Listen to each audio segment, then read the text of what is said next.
C'est un ancien coureur automobile qui a été refusé par le milieu automobile puisqu'il n'est pas devenu champion. Il devient chauffeur des gangsters et lui il veut monter au-dessus. Il arrive à faire un coup qui va réussir.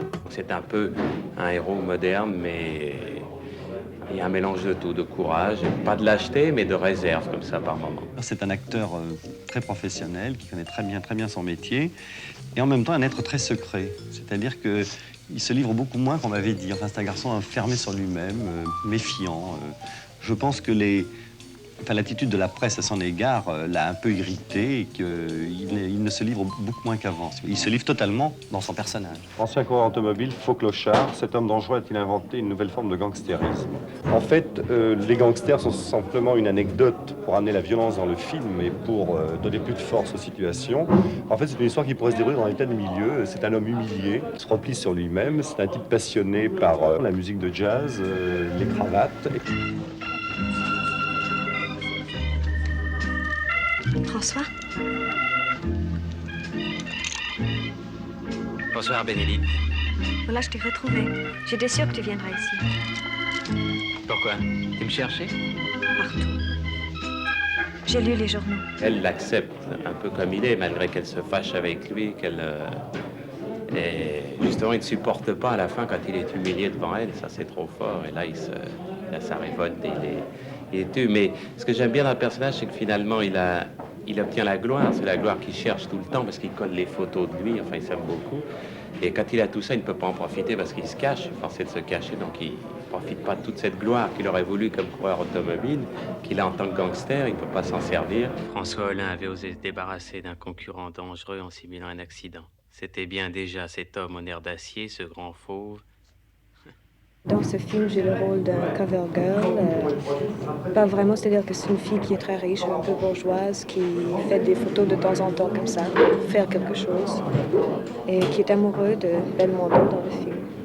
Est-ce que c'est un personnage qui vous est antipathique, votre cover girl? Non, elle est très gentille. Vous vous retrouvez?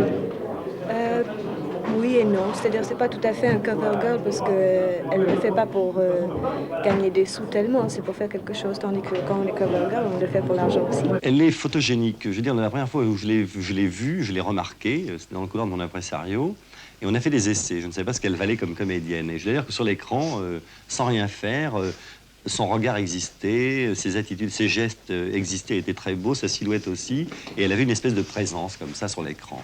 Je viens pour cette cravate en fibre de coco. Vous savez, votre réclame, celle qui est passée dans François.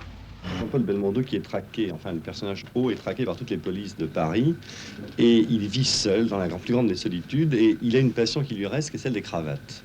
Et il a vu une publicité dans un journal pour une cravate extraordinaire. Alors il va venir dans ce magasin rempli de cravates. Où il se sent heureux de vivre, absolument pas intrigué alors que ses camarades de hold-up sont déjà arrêtés par la police ou sont déjà en contact avec eux.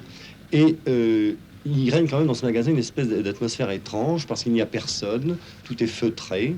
Et quand Jean-Paul se retourne devant la glace qui était ici, il observe le vendeur qui s'en va dans un escalier par là, il se retourne, la caissière qui est là s'en va également sur la pointe des pieds. Et quand Jean-Paul se regarde dans la glace, il aperçoit dans la vitrine qui est derrière deux personnages qui sont particulièrement des policiers, on les reconnaît de très loin.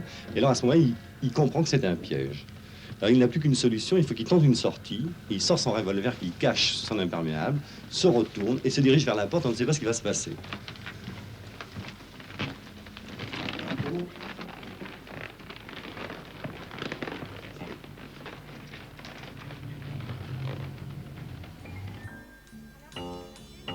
Jean-Paul sort, il a caché son revolver sous son imperméable, et à ce moment-là, deux policiers arrivent.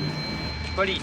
Qui lui demandent de rentrer, et il ne peut que tirer sur les policiers, il tire. Entre à l'intérieur! Et il s'en va par là. Alors, les caméras étaient cachées, une au balcon qui est en face, une autre là, et une ici. Et nous avons filmé tout ça au téléobjectif. Alors, sur ce carrefour, c'est là que le policier arriver et s'écrouler sans que les gens soient prévenus. Si bien que nous avons eu des réactions de gens qui étaient absolument inattendus. Nous n'avions pas l'autorisation de tourner avec des vrais revolvers parce que nous sommes dans un quartier de bijouterie et nous avons donc utilisé uniquement les revolvers avec des amorces spéciales qui font pas de bruit mais qui font des flammes. Bien sûr, c'est toujours inquiétant de tourner dans la rue parce qu'on ne connaît pas la réaction des gens.